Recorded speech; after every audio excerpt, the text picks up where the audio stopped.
হাঁড়িতে তেল দিয়ে দিয়েছি, পেঁয়াজটা ভেজে নিচ্ছি। প্রচণ্ড গরম পড়েছে। লবণ দিয়ে দিলাম, ভালোভাবে ভেজে নিয়ে সামান্য একটু গরম পানি দিয়ে নিয়েছি। এখানে আমি হলুদ মরিচের গুঁড়া দিয়ে মশলা কষিয়ে নেব। ভালোভাবে কষানো হয়ে গেলে এখানে আমি পুঁই শাকের ডাঁটা, আলু আগে সেদ্ধ করে নেব। দিয়ে দিচ্ছি পুঁই শাকের ডাঁটা আর আলু। আমি আজকে এইখানে পুঁই রান্না করব, সেজন্য আগে ডাঁটাগুলো কষিয়ে নিচ্ছি। সামান্য একটু গরম পানি দিয়ে নিলাম।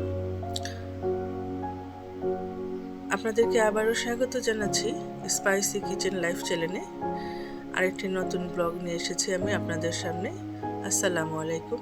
কেমন আছেন? আশা করছি ভালো আছেন, সুস্থ আছেন। আল্লাহর রহমতে আমিও ভালো আছি, সুস্থ আছি। আমার ভিডিওটি যারা দেখছেন তাদেরকে একটি লাইক করার জন্য অনুরোধ রইল, এবং যদি ভালো লাগে তাহলে সাবস্ক্রাইব করে নেবেন। আর যারা করেছেন তাদেরকে অসংখ্য ধন্যবাদ। কথা বলতে বলতে আমার পুঁইয়ের তরকারি হয়ে গিয়েছে। আপনারা দেখেছেন যে আমি সেখানে ইলিশ মাছের মাথা দিয়ে পুঁই রান্না করেছি। সেটা আমি খাবো, শুধুমাত্র আমার খাওয়ার জন্য ওটা করেছি। আমার খেতে ইচ্ছে করছিল তাই রান্না করেছি। এখানে আমি সিম আর আলু কুচি করে নিয়ে ভাজি করে নিচ্ছি। আমার ছোট মেয়েটা এটা খাবে, ও এই ভাজিটা খুবই পছন্দ করে। তো যা হোক, আস্তে আস্তে গরম পড়ে যাচ্ছে, কিছুদিনের মধ্যে আর সিমটা পাওয়া যাবে না। এর জন্য ওর জন্য একটু আজকে করে নিলাম। ওখানে আমি খলসে মাছ ভেজে নিচ্ছি। এগুলোকে নাকি রানী খলসে মাছ বলে। আমরা যখন ছোট ছিলাম তখন তো খলসে মাছগুলো কখনোই এত বড় বড় দেখিনি। এখন আবার এইরকম বড় বড় মাছগুলো বাজারে পাওয়া যাচ্ছে। যা হোক, ভাজিটা হয়ে গিয়েছে, সেটা আমি তুলে নিচ্ছি। এখন চলুন ওই মাছগুলো যে আমি ভেজে নিচ্ছি সেখানে যে আবার আরেকটা তরকারি রান্না করব। এগুলোকে আমি এভাবে ভাজা অবস্থায় রাখবো। এখানে আমি অর্ধেকটা মাছ ভাজা অবস্থায় রেখে দিচ্ছি, আমার ছেলে মেয়ে খাবে তো। আর বাকি মাছগুলো দিয়ে আমি আরেকটা তরকারি রান্না করব, সেজন্য আবার আমি মশলা কষিয়ে নিচ্ছি। আমি আগে বলেছি যে শীতের মধ্যে আমি প্রচুর মশলাদার খাবার খেয়েছি, নানান রকমের মশলা ব্যবহার করেছি। তো এখন গরম পড়েছে, তো হলুদ মরিচের গুঁড়ো ছাড়া আমি আর তেমন কোনো মশলা এখানে ব্যবহার করব না। চলুন, এটা ভালোভাবে কষিয়ে নেওয়া হয়ে গেছে। এখন আলুগুলো দিয়ে দিলাম, সিমগুলো দিয়ে দিলাম। ভালোভাবে এগুলোকে একটু কষিয়ে সেদ্ধ করে নেব।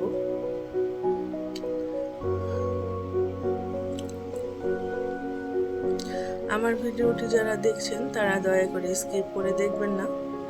আর আমার ভিডিও দেখতে কেমন লাগে, কোনো জায়গায় কোনো অসুবিধা হয় কি না, সেটা কিন্তু আপনারা আমাকে কমেন্ট করে জানাবেন। মাছ আর টমেটোগুলো দিয়ে নিলাম। তো ওখানে ওই তরকারিটা হতে থাক, সেটা আমি ঢাকা দিয়ে রেখে এসেছি। এখানে আবার আমি আর একটু পেঁয়াজ ভেজে নিয়েছি, সামান্য একটু হলুদ মরিচের গুঁড়া দিয়ে মশলাটাকে কষিয়ে নেব। এখানে আমি করব সজনের ভুনা। ঠিক ভুনা বলতে কি, এটাকে আমি সজনে এখানে আমি কষিয়ে সর্ষে বাটা দিয়ে সজনেটা করব। তো দেখতে থাকুন, ভিডিও প্রায় শেষ পর্যায়ে চলে এসেছে। এটা হয়ে যাওয়ার পর আমার ভিডিওটা শেষ হয়ে যাবে। তো সজনেগুলো ভালোভাবে দিয়ে নিলাম।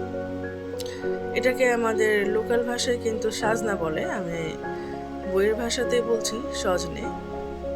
যাই হোক, চলুন ওই যে সিমের তরকারিটা হয়ে গিয়েছে সেটাকে একটু দেখিয়ে নিচ্ছি। আর এই যে দেখুন, আমার সজনের তরকারি মানে সজনেটাও কষানো হয়ে গিয়েছে। এখানে আমি সর্ষে বেটে রেখেছিলাম, সেটাকে দিয়ে দিলাম।